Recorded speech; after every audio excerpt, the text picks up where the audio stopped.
ছেলেরা যদি বিশ্ববিদ্যালয়ে পড়ে তাহলে খেতে খামারে কাজ করবে কারা? তার মানে আমরা বাঙালিরা হলাম চাষার ছেলে। যেই লোকটা আমার বাংলাদেশের মানুষদেরকে চাষার ছেলে বলে গালি দিয়েছে, ওই লোকের সঙ্গীত আমার বাংলাদেশের জাতীয় সঙ্গীত হতে পারে না।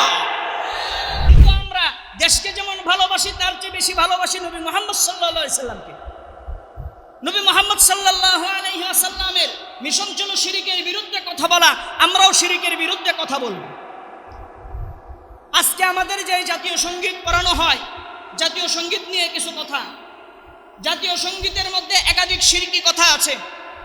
জাতীয় সঙ্গীতের মধ্যে একাধিক শিরকি কথা আছে। জাতীয় সঙ্গীতের একটা লাইন আছে, লাইনটা হলো ও মা তোর চরণেতে দিলেম এই মাথা পেতে। ও মা তোর চরণেতে দিলেম এই মাথা পেতে। আল্লাহ কি পুরুষ? কথা কোন? আল্লাহ কি পুরুষ? মহিলা? আল্লাহর কারো বাপ, কারো মা? তার মানে বোঝা যাচ্ছে এই লাইনটা আল্লাহর উদ্দেশ্যে বলা হয় নাই। এটা মূলত লেখা হয়েছে মা দুর্গার জন্য। কার জন্য? মা দুর্গার জন্য। যেই সঙ্গীতের মধ্যে দুর্গাকে সেজদার কথা বলা হলো, আল্লাহর বিরুদ্ধে অবস্থান নেওয়া হলো, শিরিক যুক্ত কথা বলা হলো, এই সঙ্গীত 90% মুসলমানের দেশে জাতীয় সঙ্গীত হতে পারে না। আরো কিছু বিষয় আসেন। আমাদের জাতীয় কবি আছে, যদি জাতীয় সঙ্গীত করতে হয় জাতীয় কবির যে কোনো কবিতা করেন। ভিনদেশীদের জাতীয় কবির কোন কবিতা বাংলাদেশের জাতীয় সঙ্গীত হতে পারে না। কেন হতে পারে না? আরো কিছু বিষয়ে আসেন। প্রথমত, যেই কবি জাতীয় সঙ্গীত আমাদের চাপায়া দেওয়া হয়েছে দেশ স্বাধীনের পরে, ৭১-এর মুক্তিযুদ্ধের পরে, ১৬ই ডিসেম্বরের পরে বাংলাদেশের মধ্যে পৃথিবীর ইতিহাসে সবচেয়ে বেশি যারা দুর্নীতি করেছেন, বাংলাদেশে লুটপাট করেছেন, তারা হলো ইন্ডিয়া। কথা কন না কেন? আর ওই লুটপাটের একটা অংশ হলো আমাদেরকে তাদের জাতীয় কবির শিরকি সঙ্গীত জাতীয় সঙ্গীত হিসেবে প্রতিস্থাপন করে দেয়। এই সঙ্গীতটা মূলত রবীন্দ্রনাথ ঠাকুর করেছিল বঙ্গভঙ্গ আন্দোলনের সময়। আর বঙ্গভঙ্গ আন্দোলন এটার পক্ষে রবীন্দ্রনাথ ঠাকুর ছিল না। আজকের যে ঢাকা বিশ্ববিদ্যালয় আছে, ঢাকা বিশ্ববিদ্যালয় যখন প্রতিষ্ঠিত করার জন্য কথা হয়, তখন 1912 সালে ঢাকা বিশ্ববিদ্যালয় প্রতিষ্ঠিতর বিরুদ্ধে একটা সমাবেশ হয়েছিল। সেই সমাবেশের সভাপতিত্ব করেছিল রবীন্দ্রনাথ ঠাকুর। সেই বিক্ষোভ সমাবেশে রবীন্দ্রনাথ ঠাকুর বলেছিল, চাষার ছেলেরা যদি বিশ্ববিদ্যালয়ে পড়ে তাহলে খেতে খামারে কাজ করবে কারা? তার মানে আমরা বাঙালিরা হলাম চাষার ছেলে।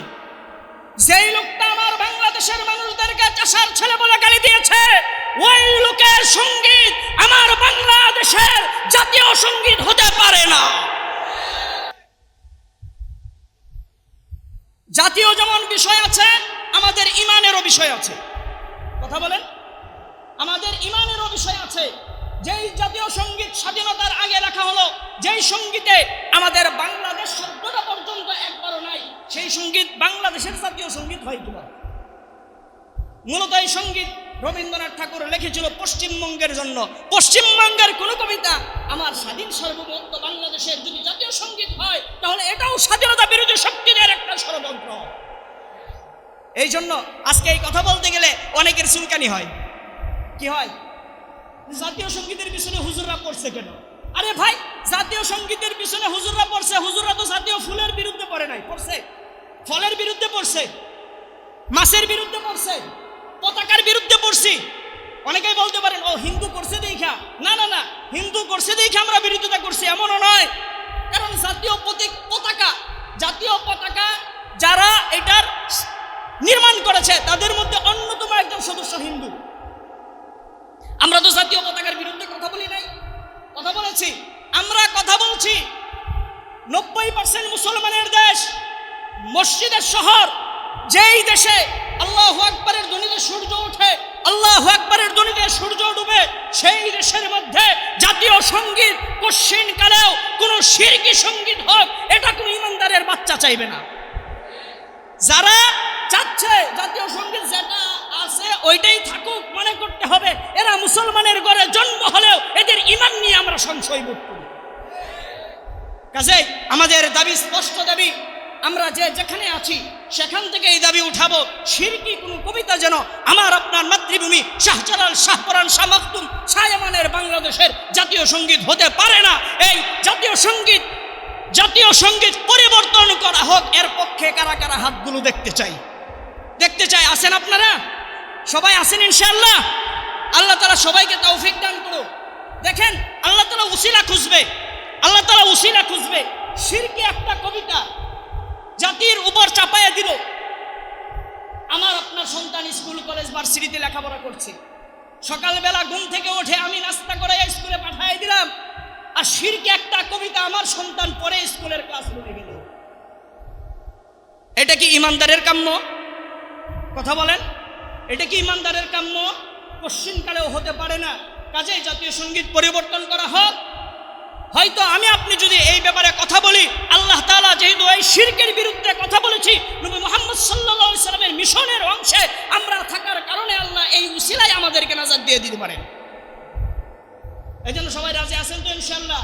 সর্বমহল থেকে কথা উঠতেছে যেন বর্তমান সরকারে যারা আছে তাদের প্রতি বিশেষ অনুরোধ, আপনারা অনতিবিলম্বে 90% মুসলমানের হৃদয়ের দাবি, মুখের দাবি, কলিজার দাবি, ইমানের দাবি, এই শিরকি সঙ্গীত বাদ দিয়ে যেই সঙ্গীতের মধ্যে আমাদের ভাষা আন্দোলন থাকবে, মুক্তিযুদ্ধের চেতনা থাকবে, যেই সঙ্গীত পড়ার দ্বারা আমাদের ইমানি চেতনা জেগে উঠবে, দেশপ্রেম জেগে উঠবে, যেই সঙ্গীত পড়ার দ্বারা আমাদের দেশের প্রতি ভালোবাসা জেগে উঠবে, এমন একটা সঙ্গীতকে জাতীয় সঙ্গীত করাবে।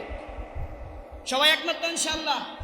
আল্লাহ তাআলা আমাদের সবাইকে আমরণ পর্যন্ত ইমানের সাথে থাকার তৌফিক দান করুক, শিরকের বিরুদ্ধে স্পষ্টবাদী হওয়ার তৌফিক দান করুক। আল্লাহ তাআলা আমাদের সবাইকে হকের উপর মৃত্যুবরণ করার তৌফিক দান করুক। ওয়া আখিরু দাওয়ানা আনিল হামদুলিল্লাহ।